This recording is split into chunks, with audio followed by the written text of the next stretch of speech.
Welcome to Automation Hunter, the podcast for entrepreneurs and businesses ready to scale smarter. In this series, Apps, Hacks, and Bounties, your host, Will Christensen, dives into game-changing tools and strategies alongside special guests, sharing insights to boost productivity and solve real business challenges. Ready to innovate? Let's dive in. Welcome to this episode of Automation Hunter. I'm your host, Will Christensen, and I have Stefan here. Stefan is from Email Superstars. By the way, fantastic domain name, emailsuperstars.com. Stefan, welcome to the show. Thank you. So great to be here, and thank you for having me on, man. Yeah. So diving right in, what app have you come across in the last year that's helped you upscale your productivity as an entrepreneur, as a business person out there in the world today? Yeah, so this one is less about, I guess it does touch upon productivity, but one app that's really useful to what we do here at Email Superstars it's something called Mail Meteor. So what Mail Meteor has, they have this amazing tool called the Spam Checker. And this is really important for what we do because obviously email deliverability is becoming more and more of a problem in email marketing, right? I mean, a lot of inbox providers, they're really tightening their spam and their promotional filters. So one thing we've noticed is that when you use this free tool, what you can do is you can copy and paste all of your emails into the spam checker that they have completely free, like I said, and it'll actually point out every single problematic word that could potentially trigger a spam or a promotional filter. And then what you can do from there is you can just switch out those words with synonyms or just rewrite the sentence and all that kind of stuff. And we've noticed a pretty big surge in inbox placement when you remove those problematic words. So that's something that's not a lot of people are doing right now, and it's actually leading to really, really big deliverability gains. And of course, deliverability is just such a massive part of your email marketing. Like we often say, we'd much rather have something that is, more tame in terms of the copy and might not convert as well. But if it's inboxing at a high rate, that's worth so much more than a piece of copy or a piece of or an email that's really, really high converting, quote unquote, but is not inboxing properly or landing in spam or that kind of thing. So that's definitely a tool that has helped us out a lot. That is so freaking awesome. So that's Mail Meteor. Yes. Like meteor from outer space. I was typing in meter and Perplexity was like, no, it's meteor. And I was like, I'm pretty sure it's meter. And I tried to correct it 2 or 3 times and it was like, no, it's meteor. Oh, okay. Found it. Mail Meteor. And it's / spam checker. So exactly. If you just Google search Mail Meteor spam checker, it comes right up.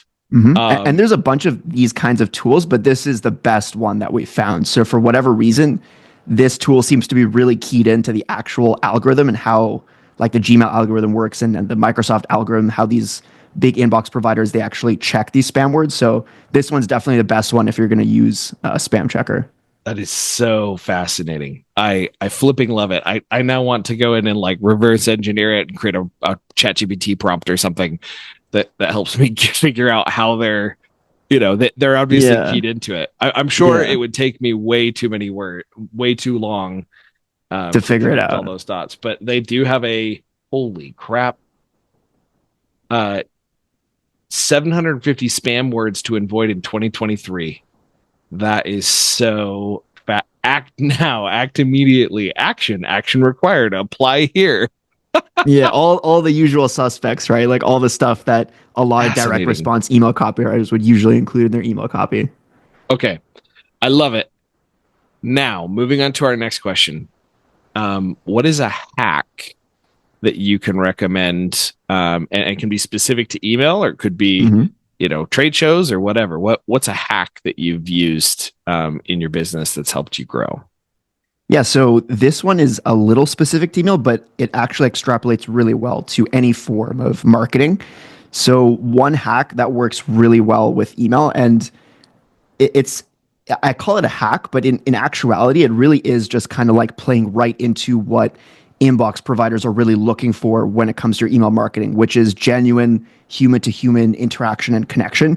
So one of the big shifts in a lot of different marketing industries now with AI is just pumping out as much AI generated content as possible. And that's totally fine. I'm nothing against AI generated content, but one thing that, especially at the email marketing industry, people are kind of overlooking is really catering your emails to generate the types of engagement that inbox providers are really rewarding and looking for. And by doing that, you're also really going to maximize your email revenue at the same time, not just from a deliverability standpoint, because that's going to be huge as well, but also just because when people feel like they can connect with a brand, when they feel like they want to interact with a brand, they're going to be much more likely to buy from that brand again and again, right? So you're really maximizing your customer LTV, and you have a much higher chance of just converting leads into customers. So from an email standpoint, what that looks like is really putting out the types of emails that people are going to enjoy reading, spend a bunch of time reading, because the algorithm actually tracks how long people are reading your emails, and then also reply to. And that's a really big one, because a lot of marketers, they only care about opens, clicks, and sales, right? But when you can actually start dialogues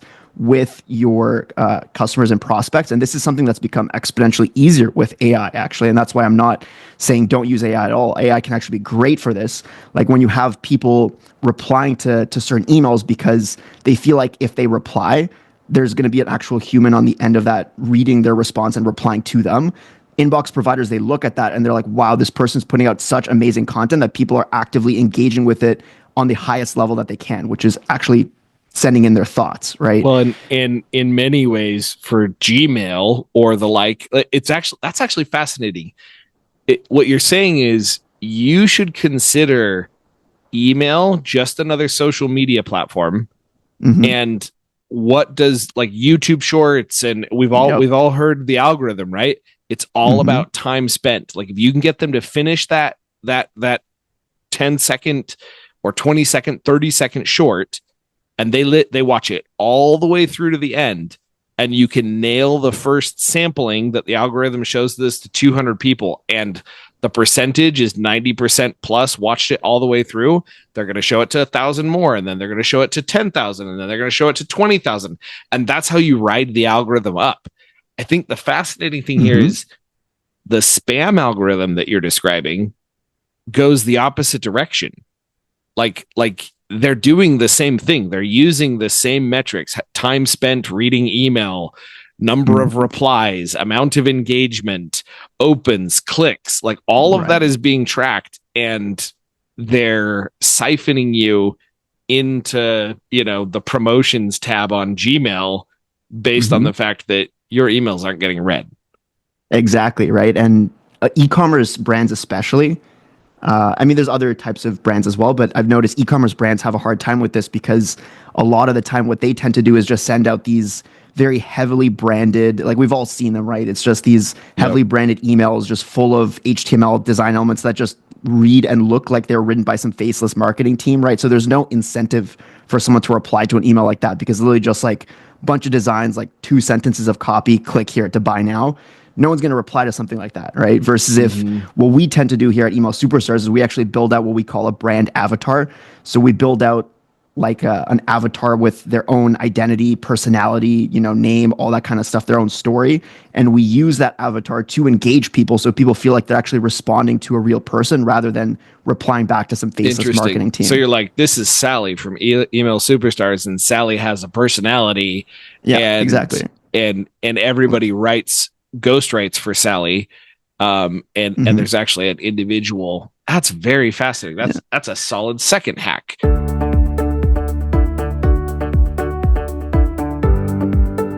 Okay. Yeah. So shifting to the last part of our episode, this is bounties. Tell me, as you consider your business, Stefan, and this is all the way across the board, clear from like new leads coming in, current guys in the prospect pipeline, the guys who've been closed, the old dogs who've been around forever and their clients forever, and the guys who you fired a long time ago, and connect all those dots. If you look at that system and you draw it out there, which part is currently holding the business back? I would say the part that's holding the business back the most right now is just in terms of new. So we have a pretty good client retention, but in terms of new clients coming in right now, I'm still kind of the only point of contact for bringing people in. And what I found is it's interesting, because I feel like a big part of why people come on board is because when they talk to me, right, they're speaking to someone that has the conviction behind what we're doing here at Email Superstars, right? Someone that like can fully articulate the mission, not just articulate it, but really believes in the mission of what we're doing as a unique solution on the marketplace, something that's kind of disruptive and setting a new standard for the industry.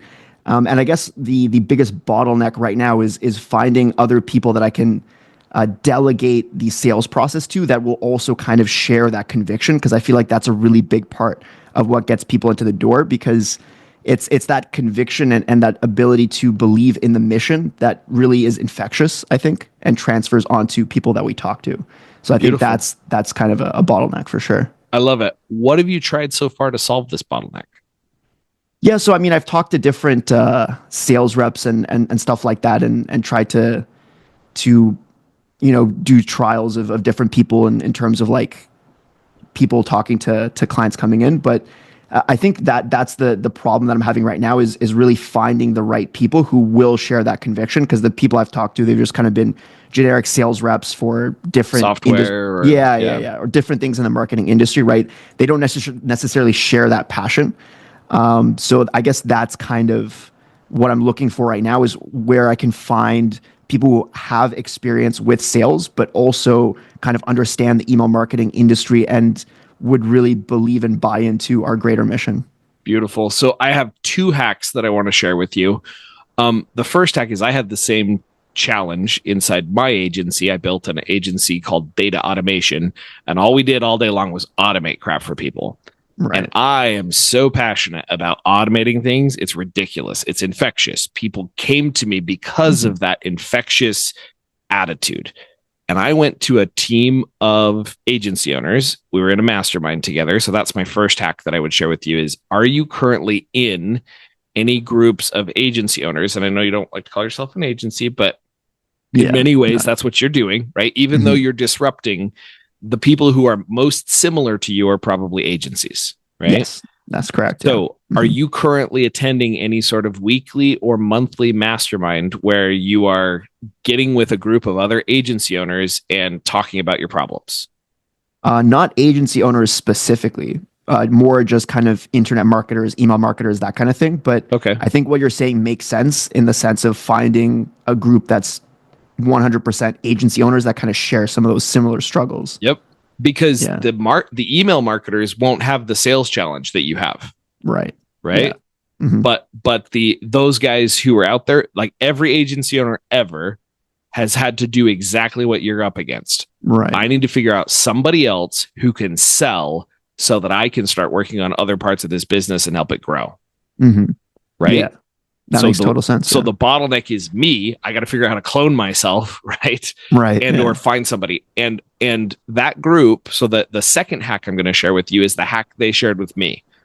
They said, Will, you need to figure out how to make it so that it's not your infectious energy that sells, it's the process. And I was like, what the fetch does that mean? Right. Like, I think I kind of understand what you're saying. What do you mean the process? And they said, you've got to get it to the point where without putting on your, like pulling out your rapier and amazing sword blade and slicing that person to ribbons and then going forward, like you got to go where you can hand somebody a club and they can win the same fight because you taught them the process for how to go through it. So they actually said, take off your founder's hat and try to sell without it. And I was like, I can't take it off. And they said, yeah, we know. You're going to have to find people who will sell without it. And that's what you're testing. What can I do with this process that removes me from it, but keeps people engaged?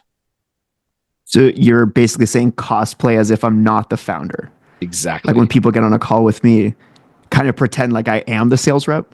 Yeah. I think you could totally like change your title in the in your email to be something like business development or account or email solutions specialist or something that goes there. And if they've already looked you up on LinkedIn, well, then obviously they know you're the founder. But you could even go incognito there to some degree as well. It's not about being the founder. It's about letting go of the fact that your personality is a key part of the selling process. Mm. So if you can take and understand and bottle what's happening in your personality so that it can be mass produced, you've already figured out how to mass produce email production and email services. That's why Right. you're in business. Hmm. Now you've got to figure out how to mass produce the personality juice that you're bringing into these calls in the form of decks, in the form of videos, in the form of Mm. other reproducible content that someone else could use to follow your process so that it's no longer dependent on you and I think or so that it takes less of your time.